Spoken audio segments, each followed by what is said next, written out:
అందరూ బాగుండాలి, అందులో మనం ఉండాలి. ఈ రోజు అయితే మంచి హెయిర్ ప్యాక్ అయితే మీకు చూపిస్తానండి, ఈ వ్లాగ్లో షేర్ చేస్తాను.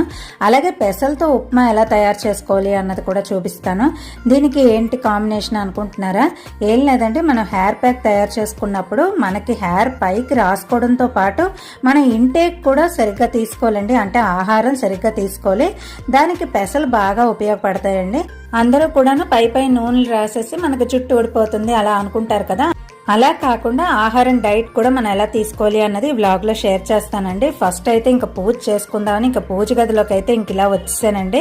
ఈ రోజుకి ఇంకా పెరుమాళకి అలంకరణ, పూజ, ఇంకా దీపారాధన అన్నీ చేసుకుంటూ ఇంకా వంట అయితే చేసుకుందామని అనుకుంటున్నానండి. వంట బ్రేక్ఫాస్ట్ ఏంటి అని అనుకుంటున్నారా? వంట బ్రేక్ఫాస్ట్ ఇంతకు ముందే నేను షేర్ చేశాను కదా, మన ఆహారం కూడా సరిగ్గా తీసుకోవాలి అని.